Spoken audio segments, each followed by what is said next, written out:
아파트 시세의 결정은 무엇이 만드는가? 그것은 바로 영끌과 비투가 만든다고 보고 있습니다. 잘 오르는 아파트에는요, 영끌과 비투가 없습니다. 잘 오르지 않는 아파트의 특징은 바로 영끌족과 비투족이 많다는 것입니다. 여러분들 오늘 굉장히 충격적인 내용이기 때문에 아파트 시세가 어떻게 결정되는가? 흔히들 알기로는 입지가 결정한다고 생각하지만 아니라는 것이다. 영끌과 비투가 만든 것이 바로 아파트의 시세다. 이렇게 보시면 될 것 같아요.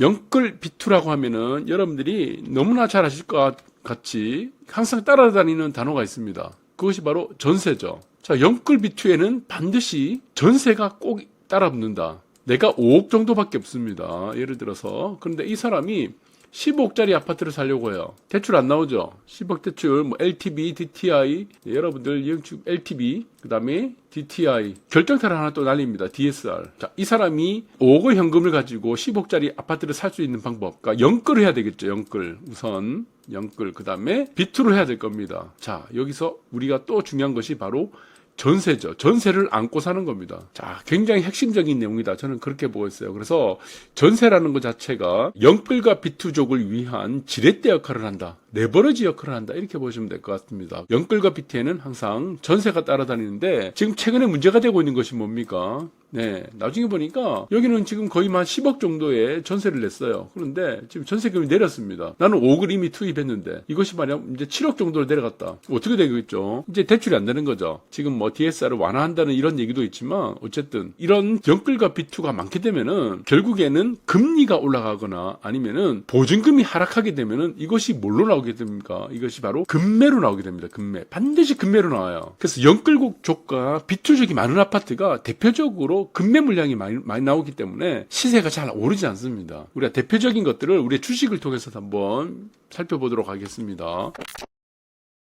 주식 중에서는 여러분들 잘 아시는 것과 마찬가지로 신용융자 잔고라는 거 있습니다. 이건 뭐죠? 빚이죠, 빚. 그러니까 내가 한 1,000만 원의 돈을 가지고 이거를 1,000만 원어치 주식을 사야 됩니다. 근데 이렇게 안 사죠. 어떤 사람들은 2천만 원어치 주식을 사는 거죠. 지금 최근에 임창정 사건이 있었습니다. 여러분들 잘 아실 것 같지? 임창정 사건이 무엇이죠? CFD를 유행했죠. 네, CS증권을 지금 창고를 두고 그러니까 내가 가진 돈이 2천만 원밖에 되셨는데 2,500만 원어치 주식을 사는 겁니다. 일종의 신용융자잔고와 똑같다는 겁니다.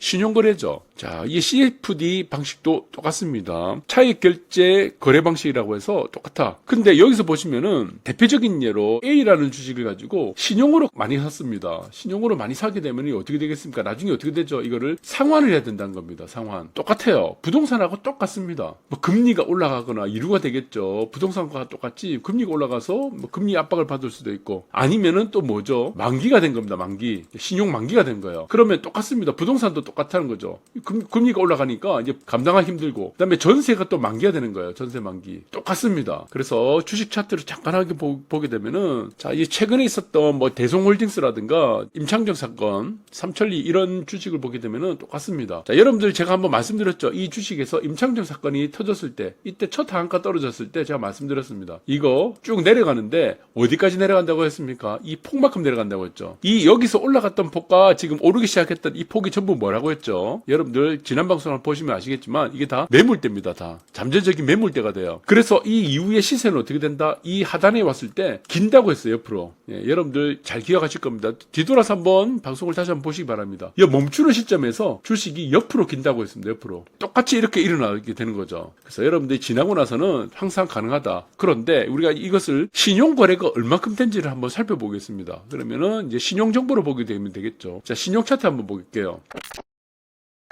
자, 이 재미난 일이 생겼습니다. 시세가 올라가면서부터 신용이 어떻습니까? 계속 증가했죠. 근데 시세 폭락하면서 어떻게 됐습니까?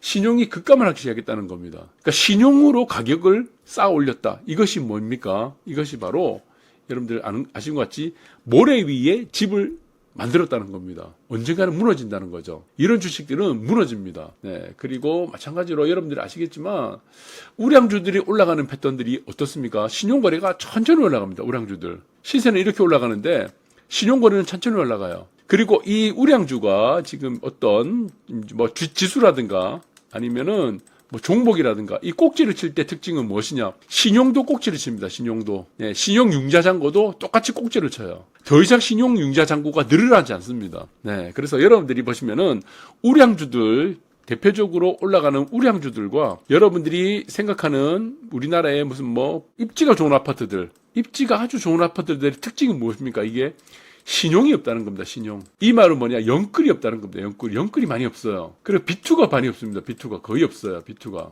예전에 보시면은 이제 좀 한 예로 들면은 압구정 현대 아파트가 시세가 잘 안 내려갑니다. 압구정이. 여러분들 잘 아실 거예요. 지금 뭐 토지거래 허가구에 물려가지고 매매도 이제 되지 않지만 실거래를 해야 되니까. 자, 압구정 현대 같은 경우는 이제 30평 같은 게 이제 복도식이다 보니까 실거주가 좀 어렵습니다. 그래서 대부분이 보시면은 대형 평형이 주로가 거리가 많이 됩니다. 근데 압구정 현대 같은 경우는 부동산 중개회사에서 이걸 관리를 잘했어요. 10년, 제가 있을 때 한 10년 정도, 한 10몇 년 정도 있을 때는, 11년, 10년 정도 있을 때는 어떻게 됐냐. 이거 돈 있다고 거래 안 했습니다. 돈 있다고. 돈을 들고 온다고 무작정 거래를 안 했어요. 이거는 매수자를 보고 거래를 했습니다. 매수자. 예. 이 사람이 빚을 내서, 무리하게 빚을 내서 아파트를 사는 사람인지, 이 사람이 직업이 어떻는지, 뭐 대략적으로 뭐 좀 과장되게 얘기한다면은 매수자가 어떤 유형의 사람인지를 보고 이것을 계약을 시켰다는 겁니다. 그러니까 이 탄탄하죠. 아주 기반이 탄탄하다는 겁니다. 나중에 금매가 나올 아파트가 아니란 거죠. 이런 사람들이 안 나오니까, 그러니까 영끌과 비투를 그냥 배제를 시킨 겁니다. 영끌과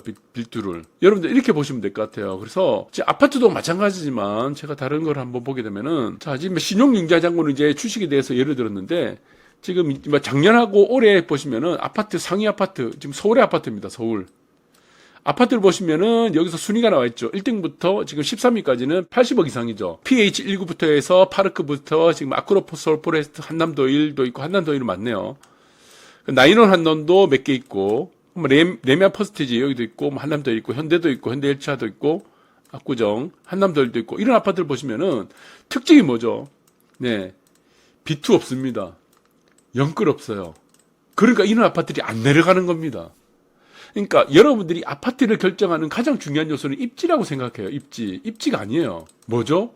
이웃이 가장 중요하다는 거죠. 이웃. 어떤 이웃이 있는가가 굉장히 중요하다. 그 이웃이 비투나 영끌족이면 어떻게 되겠습니까? 결국에는 이것이 금매로 나옵니다. 반드시 금매로 나와요. 그래서 이거는 인근의 부동산, 이거는 관리를 굉장히 잘해야 됩니다. 저는 그렇게 보고 있어요. 지금 이제 부산의 아파트도 마찬가지지만, 자, 1위부터 지금 15위까지 보면은 40억이 넘습니다. 자, 이들 아파트 중에서 여러분들 보시면은 영끌과 비투 있나요? 예, 비투 있나요? 예. 이 평수에 보면 영끌 비투가 없습니다. 없죠. 국평을 84 타입으로 우리가 놓고 봤을 때는 부산에서 가장 비싼 아파트가 트럼프 월드 센텀이에요. 예, 트럼프 월드 센텀인데 이것도 구축 아파트입니다.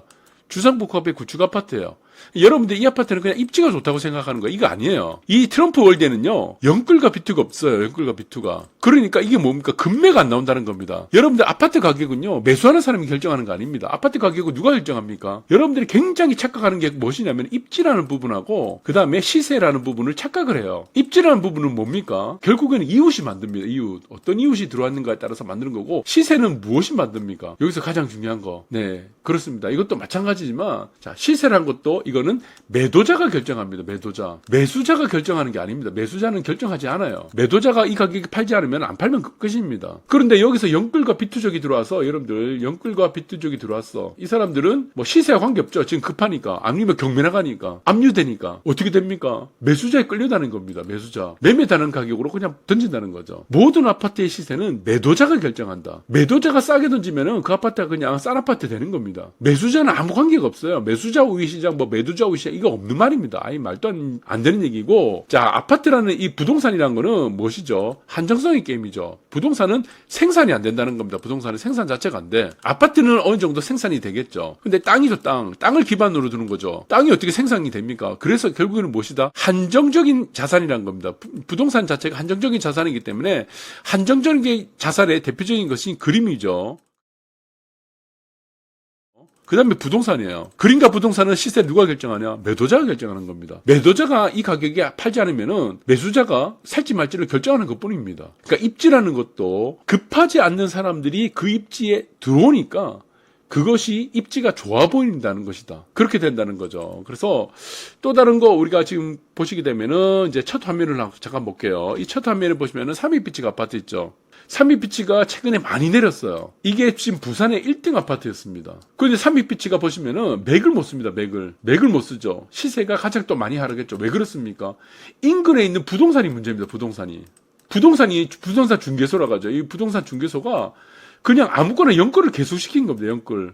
능력이 되지 않는 사람에게 연끌과 비투를 계속 시킨 거예요. 자기 거래 하나 시키려고. 이것이 뭐의 차이입니까? 이것이 압구정 현대의 차이입니다. 압구정 현대 아파트에 있는 부동산하고 삼익비치에 있는 부동산하고 이게 차이가 그것이죠. 가치를 만드는 것은 무엇이다? 이웃이 결정하는데 그 이웃을 연끌적 비투족을 그냥 막 계약을 시키기 위해서 그냥 아무거나 그냥 분담금 같은 거 생각하지 않고 다 끌어들인 겁니다. 어떻게 되겠습니까? 이 사람들 결국에는 어떻게 돼요? 네, 이것이 바로 무조건 금매로 나옵니다. 금매. 한번 금매로 떨어지기 시작하면요, 이 걷잡을 수 없습니다. 자, 그래서 저는 이것이 근본적으로 생각을 해야 된다.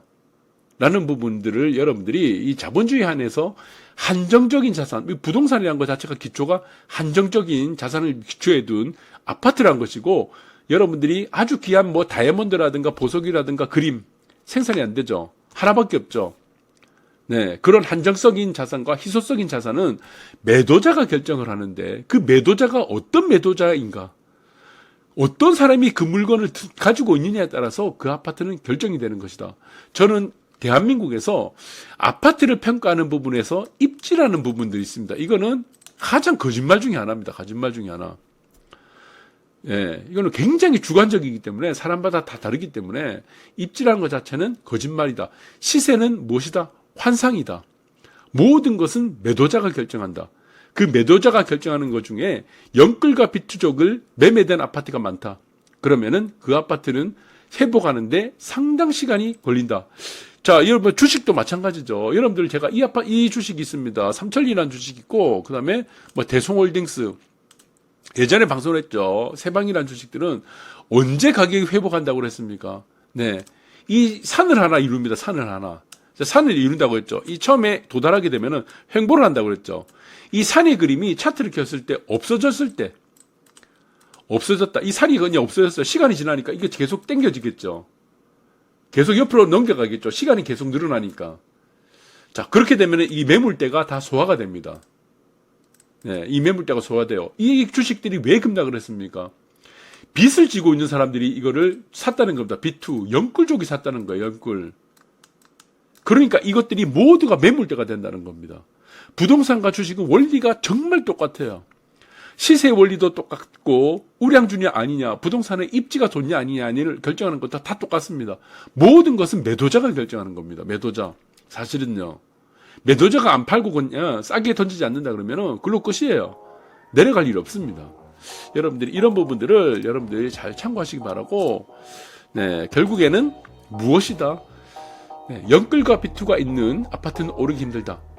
시세를 결정하고 입지를 결정하는 것은 모두가 무엇이다? 매도자가 결정한다. 여러분들 참고하시기 바라겠습니다. 감사합니다.